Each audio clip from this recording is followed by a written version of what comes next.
This is the X-Zone Broadcast Network, broadcasting worldwide on broadcast affiliates and satellite program providers, including CNN Broadcast Network, Sirius Satellite Network, Star Media, Good News Radio Network, Angel Broadcast Network, Wiki Broadcast Network, and WPBN TV. For more information on the X-Zone Broadcast Network, visit us at www.xzbn.net.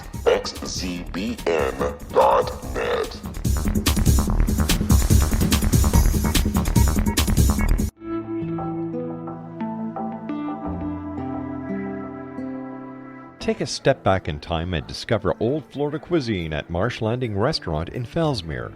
Enjoy delicacies such as frog legs, gator tail, catfish, and swamp cabbage, or enjoy the more traditional cuisine like hand-cut Angus steaks, ribs, and seafood. Join us for breakfast with a southern flair featuring sweet potato pancakes, biscuits and gravy, and much more. Planning a party? Marsh Landing's private dining room can accommodate groups from 8 to 80 people. While you're visiting, enjoy the historic pictures, artifacts, and stories that line the walls. Marsh Landing is truly a unique experience. Marsh Landing Restaurant, 44 North Broadway in historic Fellsmere, or visit marshlandingrestaurant.com. Marsh Landing, Old Florida cuisine at its best.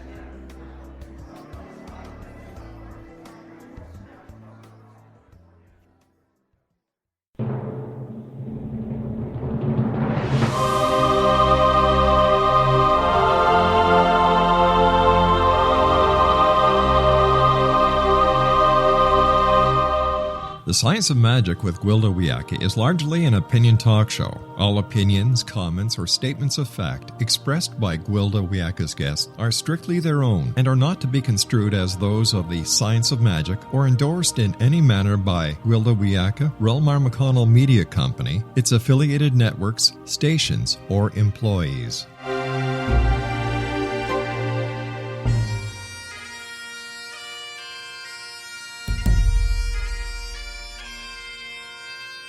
Welcome to the Science of Magic with Gwilda Wiyaka, a program dedicated to uncovering the unified nature of reality and humanity's ever-evolving place as truly galactic beings. For more information on the Science of Magic with Gwilda Wiyaka, visit us online at www.thescienceofmagic.net.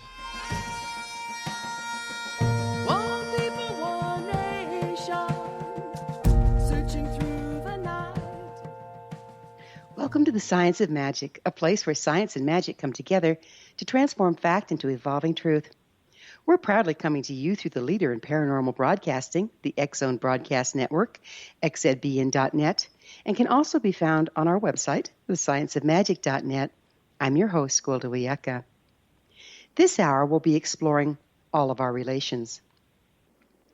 As a species, we're in the middle of a crisis larger than we've faced in recorded history.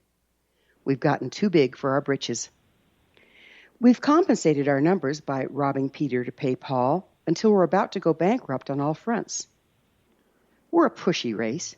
We've pushed our economy, giving it artificial shots in the arm until soon will no longer be able to sustain itself. We've pushed medical science until we're so reliant upon drugs, the amount spent on pharmaceuticals and health care is staggering. We've pushed our birth rate and life expectancy until the planet can no longer sustain our numbers. The growing population makes feeding all of us a challenge, so we push our plants through hybridizing and genetic modifications. We push our soil with chemical fertilizers, combat insects with pesticides, all with no regard to the long-term effects of the toxic soups we're creating. We compromise all of our Earth relations by our overgrown presence and disregard for the well-being of the natural world. All other life cooperates with the natural order. All of our relations maintain a balance in numbers until now, when human habitat encroachment threatens the continuance of many species. Many of us are blissfully unaware we're about to hit a brick wall. If we don't rein ourselves in and find other options, the natural world will eventually make the correction for us and glean the human herd. We can all find someone to blame, be it developers, oil companies, farmers, or politicians. But unless we each take responsibility for our part, and believe you me, we all have one, no lasting solution can be found. Instead of polarizing against each other and pointing the finger, we need to work together, finding new solutions to problems we've unwittingly created. About a month ago, I interviewed a beekeeper who is so much more than meets the eye. In the course of our episode, it became clear he was not only a generational beekeeper, but a remarkable individual in a position to offer leading-edge information about the current state of affairs. He brings to light a situation none of us can afford to ignore. During the course of the hour, we barely scratched the surface of the monumental issues at hand. Bees are literally dropping dead, downed by an invisible agent. While we do need our bees to make honey and pollinate our crops, the problem is much larger than the bees. What these tiny industrious relations are pointing out is a much more wide-ranging problem that must be addressed for the continuance of us all. Once I recognized the depth of the man's knowledge, his altruistic nature, and the value of his message, I asked him to come back for a second episode and share more with us. He has generously agreed. As a result, we're about to embark on part 2 of the Science of Magic episode on stewardship, All of Our Relations.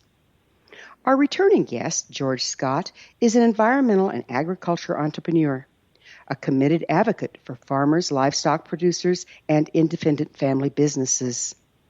George has run a series of successful environmentally focused businesses, including chemical and soil remediation, irrigation systems, wind and solar generation, and beekeeping.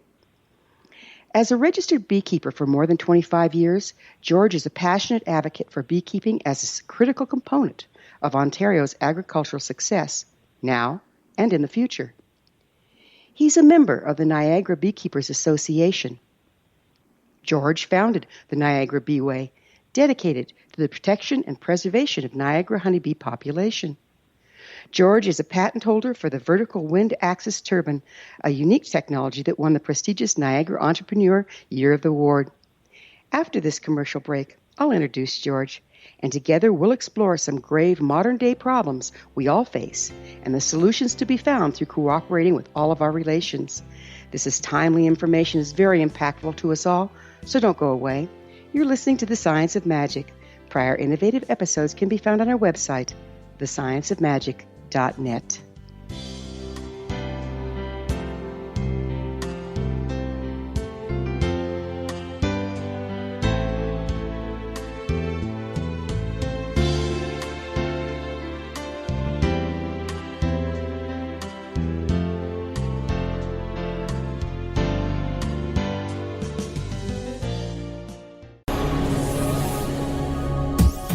This is the X-Zone Broadcast Network, broadcasting worldwide on broadcast affiliates and satellite program providers, including CNN Broadcast Network, Sirius Satellite Network, Star Media, Good News Radio Network, Angel Broadcast Network, Wiki Broadcast Network, and WPBN TV. For more information on the X-Zone Broadcast Network, visit us at www.xzbn.net.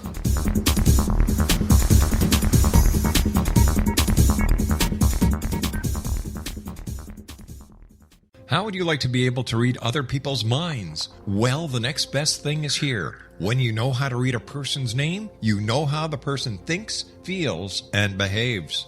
Each letter in our name holds a key to unlock our true essence. Our name contains both our gifts and challenges in this lifetime.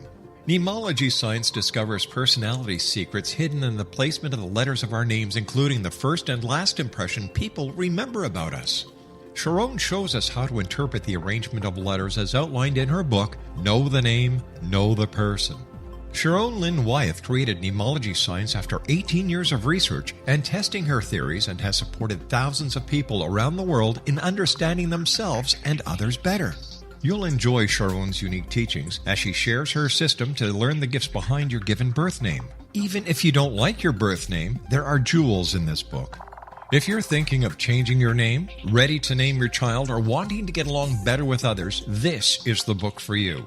If you'd like to improve your relationships and change your life for the better, get the book today, Know the Name, Know the Person, or visit www.knowthename.com. That's www.knowthename.com.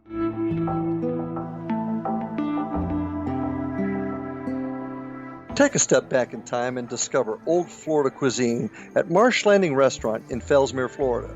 Enjoy delicacies such as frog legs, gator tail, catfish, and swamp cabbage, or enjoy the more traditional cuisine such as hand-cut Angus steaks, ribs, and seafood.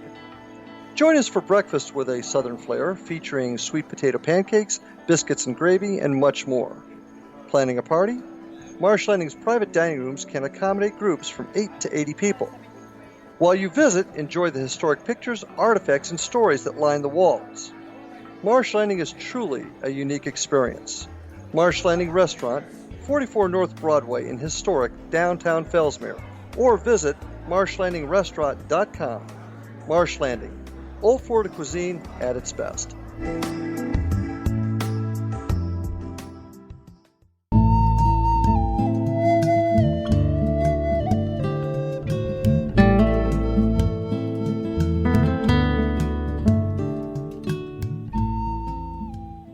Welcome back. This is the Science of Magic, dedicated to unification and evolution of consciousness. I'm your host, Gwilda Wiyaka. Our guest this hour is George Scott, founder of the Niagara Beeway, dedicated to the production and preservation of Niagara honeybee populations. George is an environmental and agricultural entrepreneur and a committed advocate for farmers, livestock producers, and independent family businesses. His website site is niagarabeeway.com. George, thank you for once again joining us on the Science of Magic. Hey, it's my pleasure to be here this morning. So would you mind sharing with us how you got into beekeeping in the first place? Well, I think I got dragged into it because every generation of my family, as far as we can go back to the cave, produced one of two things, either a Irish Roman Catholic priest or a beekeeper. And since I never heard the word from the big guy up above, I'm a beekeeper. And most of this technology came down to me when I was in my early teens from my uncle, who happened to be both a Roman Catholic priest and a beekeeper. And as a teenager, I wish I would have listened a little bit more while he was teaching me, because he had the old system where nothing was ever written. And those songs and limericks and things that helped him to do his beehive maintenance are technology that's really been replaced today by Google video, and I miss those. We've tried to recover a lot of those old teach by singing, teach by poetry, teach by storytelling, and much of that has disappeared because it just is being outcompeted by the Google way of doing things. That's amazing, because that's totally the shamanic way, and a lot of the indigenous ways is teaching through the stories, and the stories are so carefully preserved and repeated. What happens when the lights go out, right? Oh, exactly. And those things, although many of those techniques for beekeeping have needed to be replaced, needed to be refreshed, were replaced with the new equipment. Beekeeping is going through a major metamorphosis right now, because of the new conditions that we're facing that our grandparents and our great-grandparents never faced, they never even thought of.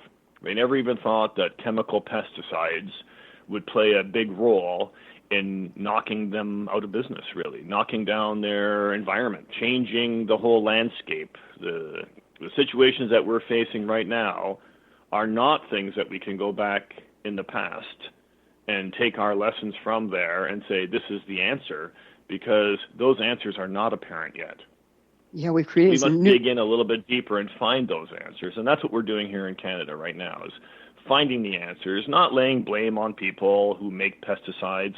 We're just trying to find a way of adapting to these new and changing situations. For our guests just joining us on this episode, would you mind doing a recap on the importance of the honeybees? What role do they play in our big scheme of things? Well, there are a number of things, and also this is really increased in our current time. Right now, the main reason that we know so much about bees is because we make money from them. We make honey, we make wax for candles, we make medicines from them, and they provide a very essential strategic service for our agricultural sector, and that's called pollination. And pollination is the bees visiting the plants, mostly our vegetable and fruit plants, and what they do is they make the fruit. They take the pollen and put it onto the part that's going to become an apple or going to become an orange or going to become a pecan or going to become a broccoli or a raspberry or a blueberry. And in that work, as they behave like bees do, that's what improves our efficiency on those plants. Many plants need an insect. They've always depended on an insect in order to make high levels of high-quality fruit. But in pollination, it isn't so much a service that the bees are providing. Pollination, if you were to say that to a bee, it wouldn't make any sense to him because what he's really doing, or she, is feeding their young. Pollination is the act of going out and collecting that pollen and nectar. And the only time that they go and do that is when they have young. So feeding their young is the condition that we try to manufacture as behavior manipulators, as beekeepers. That's what we are. We change their behavior so that they have lots of young, so that they're very healthy colonies, so that they want to go out and visit every single plant, every flower that they can, and then we prosper because several days later or months later, we get to pick our raspberries, we get to pick our strawberries, and the yield improvements are more than double. If you're a blueberry grower, you're looking at blueberries just by the wind and other insects and other things. An acre will make you about $4,000 worth of blueberries. If you put bees in there, your $4,000 of yield goes to $12,000. The value of bees to a blueberry guy is a business. That is a real business decision. Not having them is like removing labor from anything that you do. And it's a very highly efficient labor. Some things that other insects just can't do. That's why bees have survived today with man. Bees are more than 50 million years old without change. We have learned how to adapt them, how to feed them, how to take care of them over winter, how to move them around without really damaging them. Now we're running into some new conditions here today where we are interfering with their young. We are adding an insecticide into their equation. And in there, it has changed everything. And year after year, we are getting smarter at this. If you go to our NiagaraBeeway.com website and click on the insecticide section, which is the new one, the neonicotinoids, and you scroll down, you'll see a brand new video that we just put there. It is the summary of what happened in the past 12 months, the 2016 summary. And it's a video, it's an easy listen to, but it will tell you exactly what's happening here with bees. And these are the best people, I believe, in the world. One is from, I believe, Scotland, and the other one is from the U.S. And they summarize the entire world of honeybees. And this is something that is we can confirm here in Niagara, that exactly what they're talking about is exactly what's happening to us. So we are not in conflict with this type of report. We're really supporting it as small regional beekeepers here in Canada. We're supporting exactly what the big bee researchers are saying, that their experience and the way they've eloquently put it down into a video is exactly what's happening. So I would say that rather than letting me turn your ear into cauliflower talking about it, at your leisure, clicking on to that video, we'll give you a fairly comprehensive education in what's really up to date today in the bee industry. And that's on your website, NiagaraBeeway.com? Yeah, just go to the neonicotinoids section and scroll down a little bit, and you'll see the 2016 bee experience. Click on that, and it will run a little video for you, and you'll hear a couple of gentlemen talking, and that will really educate you as to what the most current issues are, and really it prioritizes them so that you're not really worried any longer about, is your cell phone hurting the bees? Is it climate change? Is it loss of habitat? This little video will help you to focus in on it, as well as we are putting the actual technical studies on that were published in November 2016 from Environment Canada.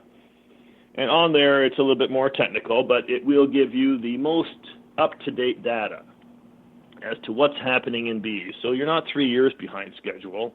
And that really is the objective of Niagara Beeway. It's all about awareness.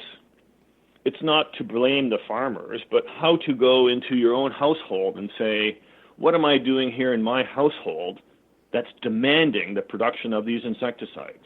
I'm demanding these strawberries. I'm demanding the groceries. I'm demanding these prices. I'm demanding these things here. And that forces the farmers then to use these particular chemicals. It's all about consumer demand. If there was no consumer demand, farmers would not be using these chemicals. There would be no residual in our waterway. It isn't the farmers who are to blame. It's our demand and our consumption. And that's all about awareness, because if you don't know, how can you ever make change? So that is really the mission of Niagara Beeway, not just to do our planting, not just to teach the young apprentices, not just to improve the successional nectar provision, but to make the average person who's living in a household understand that his household sprays, the foods that he's eating, the services that he's demanding are the cause of the problem. And that way he can make some choices, because our lives are all about choices. If you can choose one way or another, if you know that there is a choice, then that's a cognizant choice of how you want your environment to be. And I think that that's been missing ever since the introduction of DDT. People didn't understand about DDT. It had to have a government step in. In this particular case of neonicotinoids, I believe it must be a consumer step in. I don't believe that the government or the chemical companies or the farmers will step up and say anything, because the market is demanding it. We as consumers are the cause of this problem. So if we're, as consumers, part of the problem, we end up voting with our dollar. Is that what you're seeing is going to change the issue?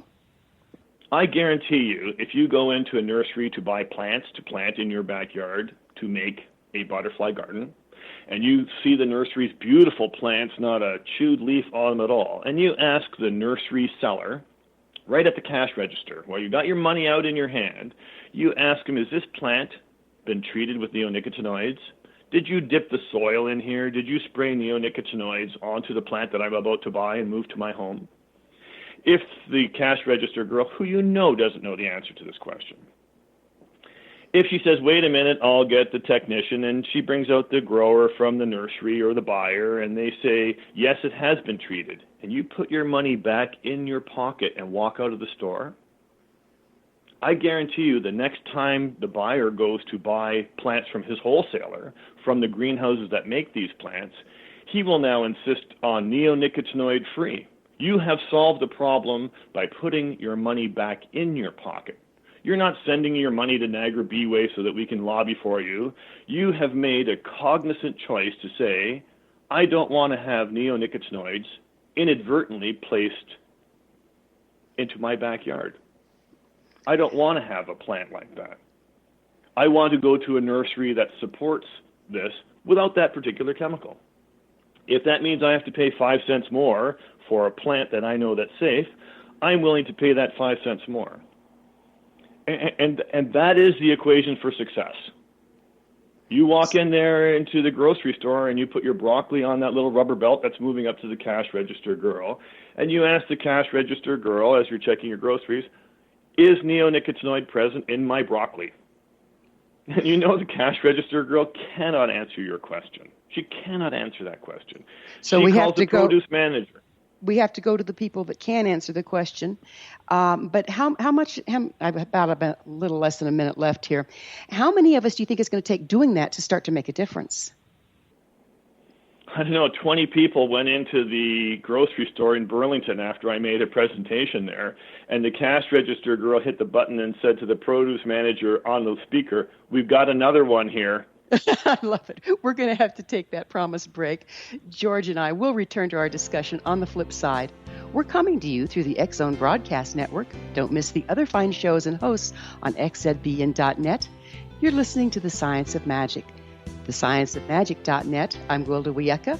There are more revelations to come, so don't you go away.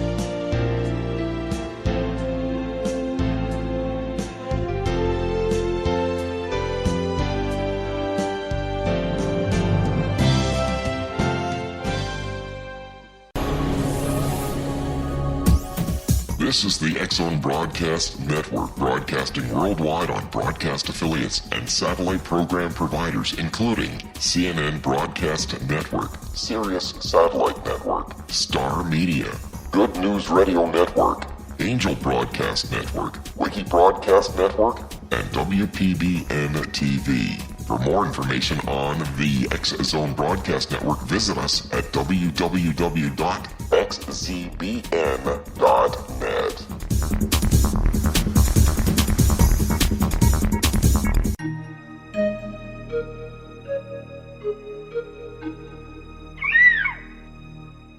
While science pursues fact, magic accesses the quantum level, bridging random facts to form truth. As long as science and magic remain separate and polarized, the truth cannot be known. I'm Gwilda Wiyaka. Join me on the Science of Magic radio program, dedicated to unification and evolution of consciousness. During each episode, I'll be speaking with experienced and respected scientists and mystics. From astrologers to astronomers, from medical doctors to shaman, the scientific method to dowsing and intuition, we'll weave together information from seemingly divergent practices to promote unity and enlightenment. Join me, Gwilda Wiyaka, and the Science of Magic right here on the Mutual Broadcast Network. For more information, visit www.thescienceofmagic.net.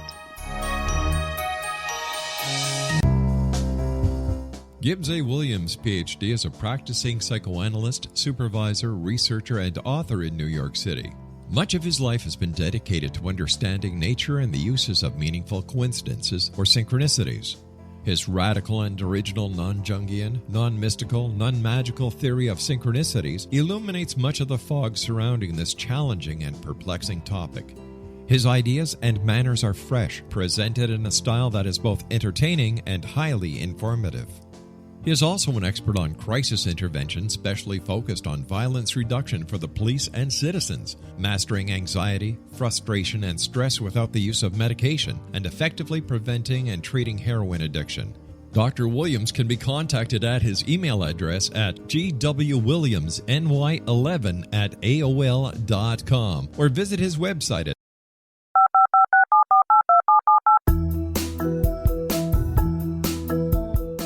Did you know that when you're on the road with limited data or Wi-Fi, you can still listen to the X-Zone Radio Show with Rob McConnell, The Science of Magic with Gwilda Wiyaka, X-1, Dimension X, Space Patrol, and every minute of the X-Zone Broadcast Network by calling 213-401-0080, courtesy of Audio Now.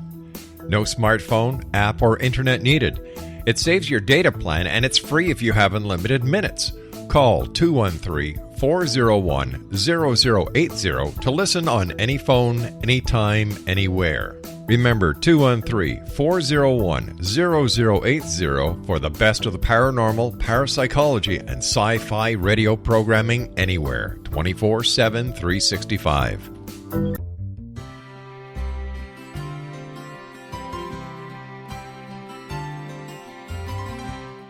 True healing must address 4 levels: physical, emotional, mental, and spiritual, for us to live joyful and productive lives. We tend to treat 3 of the 4, leaving the spiritual languishing. If you're tired of the same dysfunctional patterns cropping up in your life, Soul Balancing is for you. Trixie Phelps, owner and founder of Soul Balancing, is a naturally gifted energy healer trained in numerous esoteric forms, including shamanism. Trixie has created a powerful modality that safely and effectively clears your energetic field. A soul balancing session can remove interference, heal trauma, and restore your hope. Contact Trixie for a life-changing long-distance session today, www.soulbalancing.world.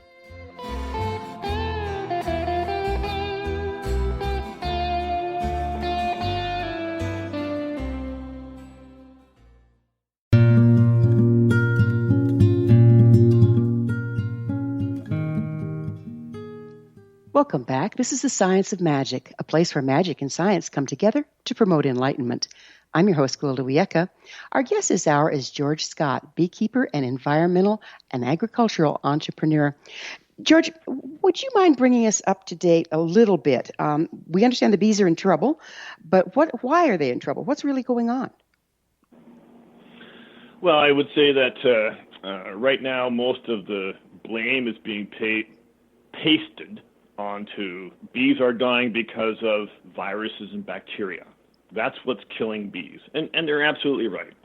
And those are being really distributed by an insidious little mite, like a flea on a bee. And that mite is called the varroa mite. And it travels from colony to colony. It rides on bees from one box to another as bees visit other colonies. And every time it bites into the bee, it administers almost a lethal dose of viruses and bacteria that kill bees. However, the problem that we really have here, now that we looked at that, because we have the varroa under control now, and we've had the varroa for quite a while, it is the varroa in combination with neonicotinoid chemistry. What's happening here to the bees and how the bees actually die from this chemical is not so much like they start choking like they're getting mustard gas in a war, but what they get is an immune pull down. It's almost like in a ward in the hospital where people are dying of pneumonia. You try to find a cure for the pneumonia, but you find out that all those people have AIDS. It isn't the pneumonia that's killing them. It is the virus and bacteria. So it is true that most bees are dying from viral and bacterial attacks, but they could always fight those off. And every bee we've ever tested has every single one of those viruses and bacteria. So it's the immune system problem, but the immune system problem is being caused by the neonicotinoids. What are those? Who produces them? And what's being done about it?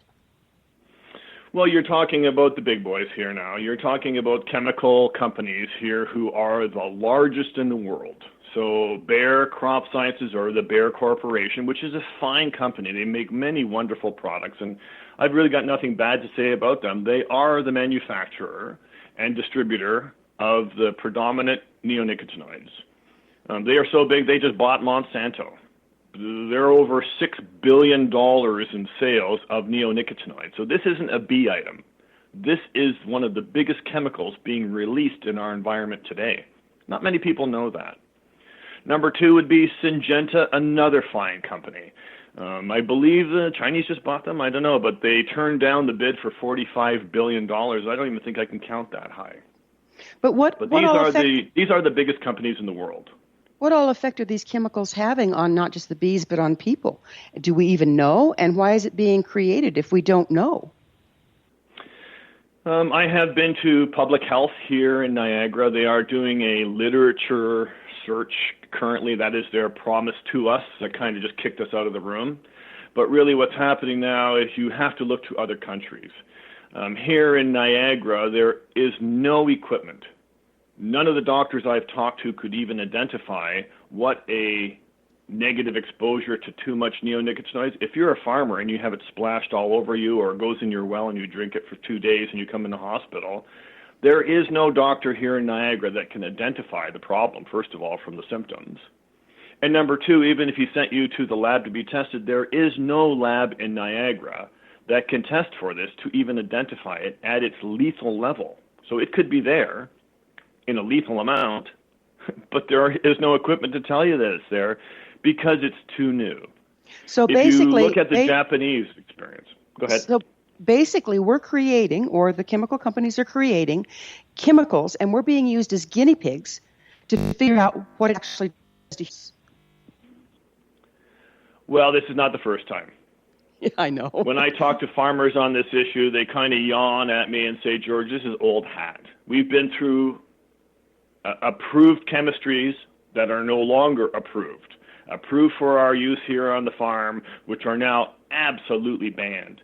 So it is the normal progression for many of these products to start to be introduced, and then as consumers become aware of the negatives of it, those negatives far outweigh the positives, and those chemicals are banned. And we're talking about not one or two, we're talking about hundreds. So this is a normal educational step forward. You release a toxin in there, and you find out it kills all the eagles and all of the geese. And you discontinue using it because you value those creatures.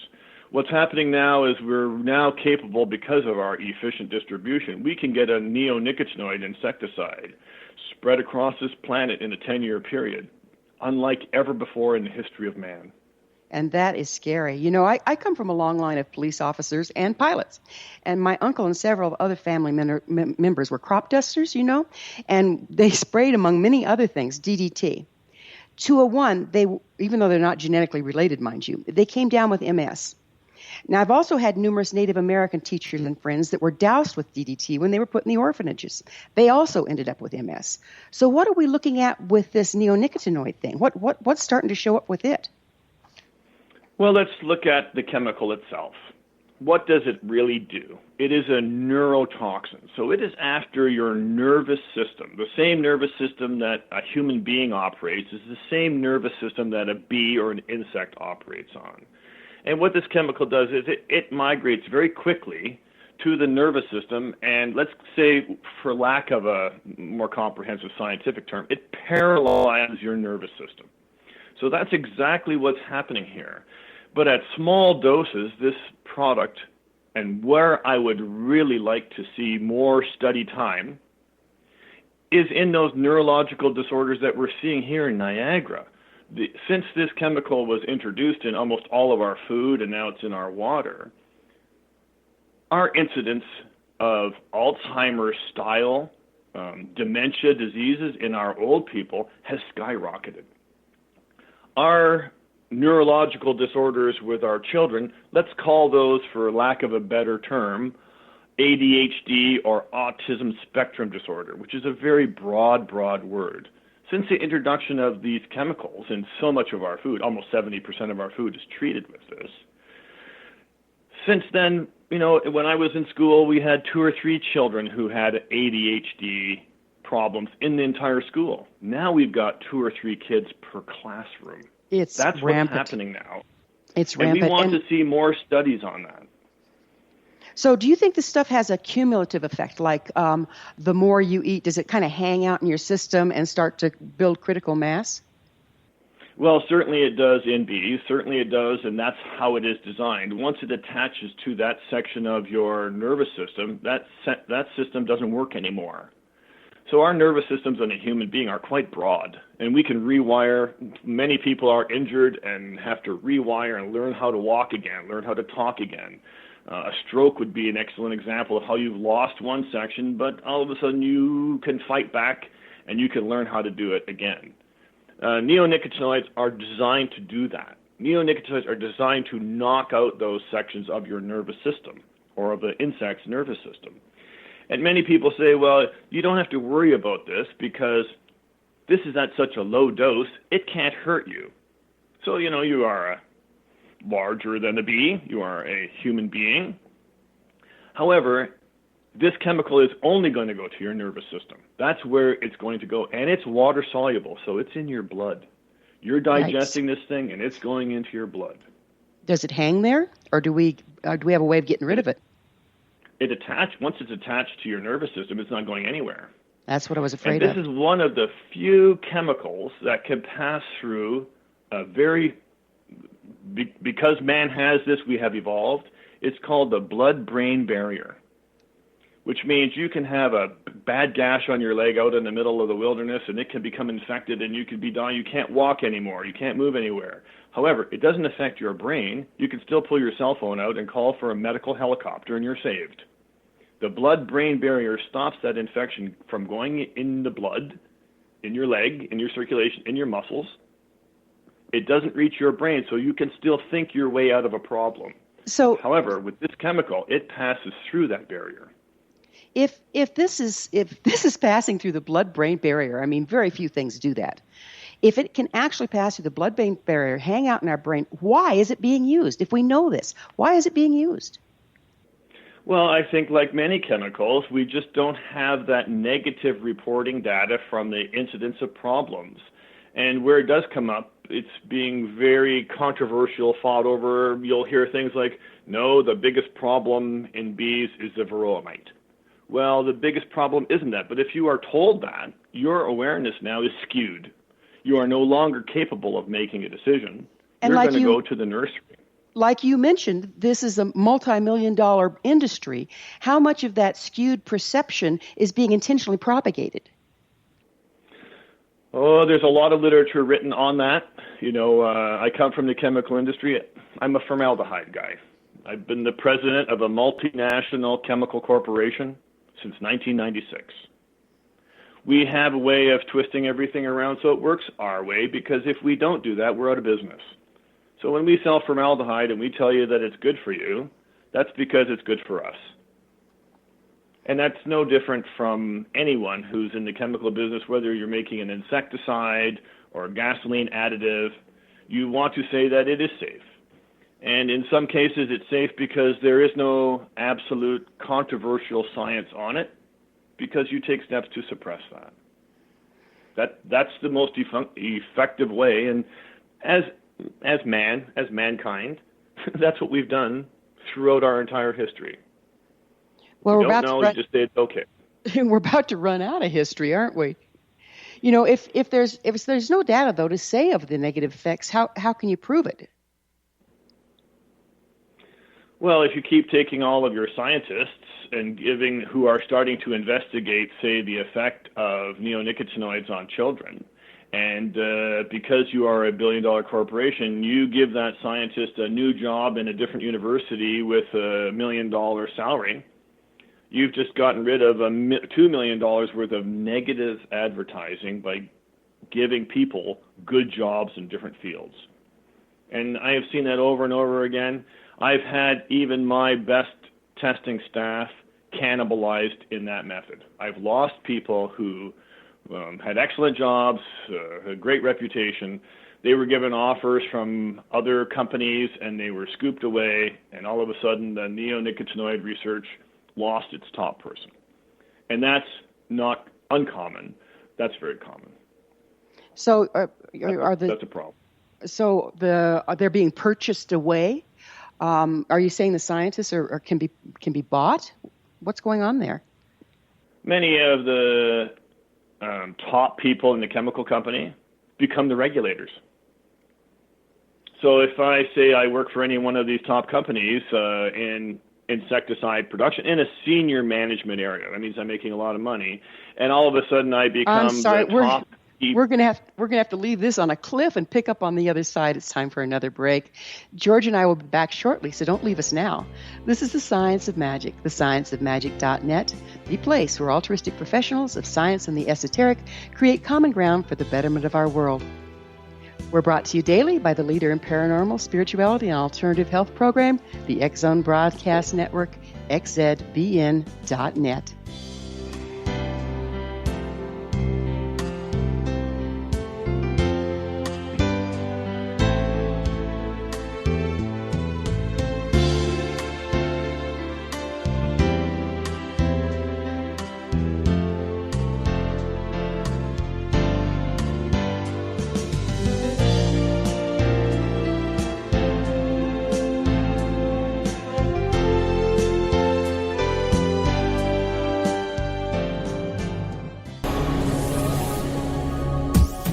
This is the X-Zone Broadcast Network, broadcasting worldwide on broadcast affiliates and satellite program providers, including CNN Broadcast Network, Sirius Satellite Network, Star Media, Good News Radio Network, Angel Broadcast Network, Wiki Broadcast Network, and WPBN TV. For more information on the X-Zone Broadcast Network, visit us at www.xzbn.net.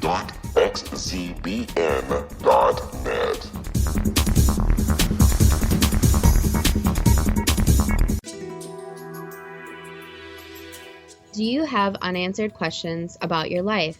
Do you have unanswered questions about the world you live in? Have you ever had a hunch or gut feeling that something is definitely true? Have you thought that spirit guides are helping you along your path in life? Have you ever thought to ask questions to your spirit guides? Do you wonder what your spirit guides' names are? Do you want to know about your past lives? Talking to Spirits with Lightworkers Tim and Justina is a new radio show that will surprise and amaze you and will answer your questions. For more information on when and how you can listen to Talking to Spirits with Lightworkers Tim and Justina, visit us at www.xzbn.net. Also visit lightworkers.cc for more information. For the complete broadcast schedule of Talking to Spirits with Lightworkers Tim and Justina, visit www.xzbn.net.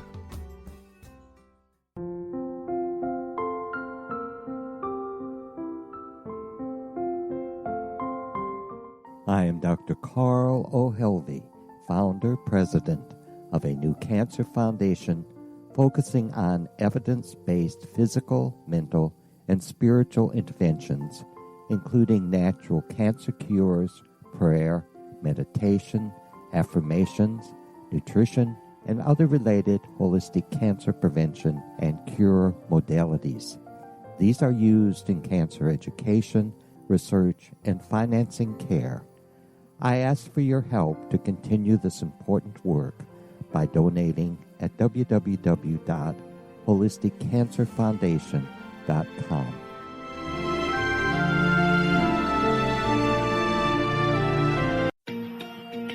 Wouldn't you love to know the secret to everything? Well then, meet Dr. Kimberly McGeorge and her cutting-edge breakthrough knowledge that combines science with possibility. Dr. Kimberly brings real-life answers and healing to those open to alternative solutions. She teaches solution-based programs and classes that will change all areas of your life forever. Specializing in conscious creation, intuitive readings, and energy medicine, you can rapidly shift health, relationships, business, and money and abundance challenges quickly. Receive her best-selling book, Secret to Everything, at no cost by going to secrettoeverything.com/X-Zone. That's right, transformation can start now. Just go to secrettoeverything.com/X-Zone and receive Dr. Kimberly's book for free. Little children aren't the only ones afraid of the dark.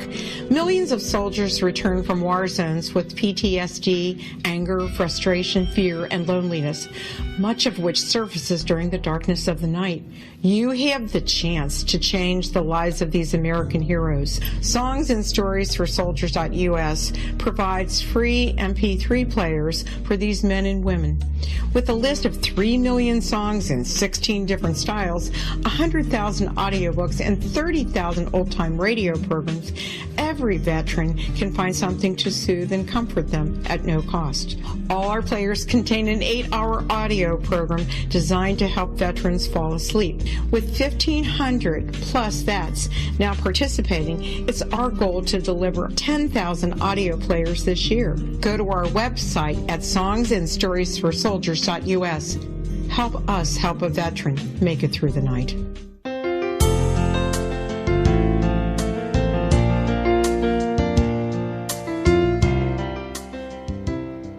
Welcome back. This is the Science of Magic, bringing together gifted people of service to the world.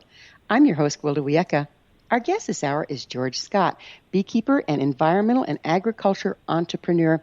George, the more we talk here, the more my head's going around in circles, because we have, it seems like a bit of a dilemma. We have consumers that would ultimately, like you say, have the power to choose or not to choose to use a product, which drives sales, which drives money, which drives the product. However, we have information that the consumers aren't being given that's intentionally being covered up, apparently. And so we can't make informed decisions. What do you see as a solution here? Once again, if you go to our NiagaraBeeway.com website and you go to the neonicotinoid section, if you scroll down to, I believe, the second video, it's called We Want to Know. This was one of the motivating videos. It was put together by a classroom of high school students at Centennial in Welland, that's in Niagara. And what they told me was, how come we can't find, if this stuff is so safe, how come we can't find how much is in our cornflakes? This is used on corn. It makes better corn. Why can't we find out how much of this chemical is in our cornflakes? And we want to know. We can find out how to tie a tie at Thanksgiving. We can Google anything. But when we Google this, there's no information at all. We want to know was the theme as to why we are now stepping into this public awareness situation with you, to talk to people and get them to ask that question. We want to know what the content is. So the first step. The first step is to demand the information that we do not have. The step even before that is recognizing that we don't have all the information. Exactly. I don't care about cholesterol and salt. I don't care about fat or trans fats. I'd like to know how much pesticides in there, not to have someone testing 3% of the food like our food inspection agency, 3% of the food coming in here. Why does everybody tell me how much salt I'm putting in my diet when I'm really interested in some of the other chemicals that may have reasons why I wouldn't buy that food or feed it to my children? Hey, George, if we eat organically, are we assured that we're avoiding this stuff? Unless you test it. The term organic is so broad and so unrefined, and the test methodology for detecting this is impossible. I could sell you organic everything and have a high content of these insecticides, and there's no way that would ever come back onto me as a liability, ever. As a grower, as a seller, as a profiter. Wow, we've got one big modern mess going, it sounds like. How important are chemicals in farming? I mean, how necessary is this? Well, many people are scratching their heads now saying, do we really need this? And here in Waynfleet, I have talked to many of the grain growers, and the beekeepers and grain growers, we're not in conflict here, we're neighbors. And some of the neighbors have gone and said, I've asked them, I said, how important is that to you? And they say, well, we've had good success with this. And I said, well, have you ever tested the soil to see what happens or what the residual is, or if there's already what you bought over the last 10 years, if there's enough in that field that you don't have to buy it anymore? And they said no. So I said, well, why don't you try out of your 5,000 acres, why don't you try 100 acres and don't use this material and see if you have any losses? They didn't use it, and they didn't notice the difference. Wow. So it isn't critical to our farming. This is only 10 years old, and there wasn't like a lack of farming previous to this point. And millions and billions of people have been fed by farming without this chemical before it was invented. And this isn't the last chemical in our lifetimes that we're going to face. So to say that anything is critical and our farmers will be all bankrupt, I'm not sure that's true. And I would support this chemical, if all of our farmers were making millions and millions of dollars more by using it, but they're not. Well, let's go back to the bees. Let's go back to the bees a little bit. We've heard about the cell towers and the wind turbines also affecting them. What percentage does that have effect on the bees? They're not even related. That's not even related. That's like someone saying Eskimos build igloos that's damaging to people in Los Angeles. They're not related. They're not. There is no effect of a wind turbine, and it's 1 megawatt of power on a honeybee or colonization. There is no effect. No honeybees are located within there. No honeybees would locate and colonize in a wind turbine. That just doesn't happen. It is not convenient for them. They avoid that. It's like you wouldn't have a nursery on a highway. Those Let things the kids play in the traffic, happen. right? Right. Speaking of which, you're a patent holder for the vertical axis wind turbine. What drew you to develop it, and how does it work? Well, it's very much more efficient than a propeller. The problem with the wind turbine industry as we saw it is big is beautiful because you can make a megawatt. However, what we found was having something that ran more consistently and was attached to your home, especially here in rural Niagara, something the equivalent of a 2 or a 4 horsepower motor that gave you electricity was enough to run about 80% of everything that you do. Your freezing, your microwave, your communication systems, recharging your car, your batteries. A little 4 horsepower wind turbine was adequate to do all of that. Not take you off the grid, but certainly enough to accentuate or reduce your hydro bill here. Well, how do they compare to the propeller turbines? What's the difference? Well, they're more efficient. So they start up at a lower wind speed, and they have a capability of transforming from one phase into another. So they move in from like what they call a Savonius, and they move into a different type. They are shape-shifting to take advantage of the wind. And they're much safer. You could walk, an 8-year-old kid could climb up a tower and touch it at full speed, and it would only repel him. Versus an 8-year-old kid climbing up on the tower of a propeller, it would cut his hand off. So we like the safety aspect, we like the efficiency aspect, but the corporation now has moved away from that because wind power generation has really come under a negative light here in Niagara. The market for wind generation, even though they spent over $300 million in the last 2 years, the whole outlook and the sales for wind turbines are not profitable for the corporation. So we're not promoting that any longer. It is, you're talking about a $4,000 or $5,000 piece of equipment that's equivalent to the production of your lawnmower motor. So we don't believe that there is a future in that type of wind turbine efficient, regardless of how good it is today. There are many other ways of getting around it. There may be 5 or 6 years from now a big change. But as we see it today, we have much more profitable things to do as a corporation and much more societal benefiting things. We can bring some better organic solutions, and that does take money, and it does take people. And that's where we're devoting all of our people. Many of our people now, we are scavenging them out of the chemical company, and we're putting them into Niagara Beeway because they are the best people. And we want the Niagara Beeway really to succeed in the years ahead. We're looking at building a $5 million facility here in order to promote, in order to make people aware, in order for kids of the future to be able to understand bee parts, bee pests, bee products, be proud, bee behavior. We want to be able to teach those things. And that's why we're committing this now. And, it's big for us to commit, $5 million and a year's work to put a facility in here. But that's something that we feel has been done in other places in the world very successfully. And we feel that there'll be a very good margin of success for us. And we believe that this project has merit. So you also founded an L3K, non-for-profit corporation focused on environmental preservation and native species protection.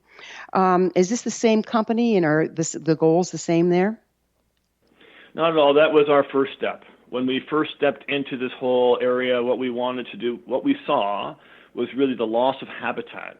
And the foundation was brought in before the release of neonicotinoids. So it is older.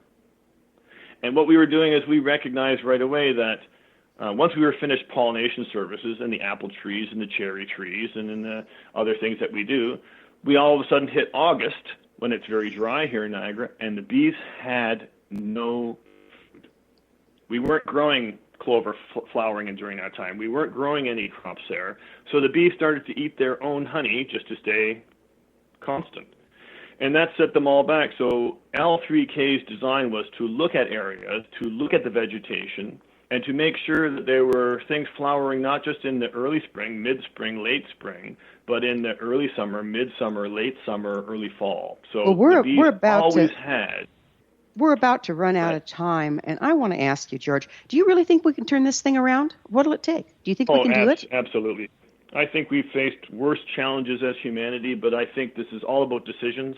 It's all about well-being. It's all about the real information without it being disguised. And a radio program like yourself is the only way to do it. No one else is going to step up and do what you are doing right now. The penalties are too high. You are fighting a $6 billion sale with your microphone. You need help. You need people to know this. You need people to agree that this is a right thing or a wrong thing, and they need to make decisions, and together we will solve this problem. That is the key, isn't it? Together. Together. Thank you so much for being on The Science of Magic. It's been a pleasure once again, and you keep up the good work, sir. Our guest this hour has been beekeeper George Scott, an environmental and agricultural entrepreneur and a committed advocate for farmers, livestock producers, and independent family businesses. George's website is niagarabeeway.com. This has been The Science of Magic. Remember, you can always listen to past thought-provoking episodes on our website, thescienceofmagic.net. Until next time, dear ones, may you be blessed with knowledge and comforted with love as you seek solutions that best serve all concerned.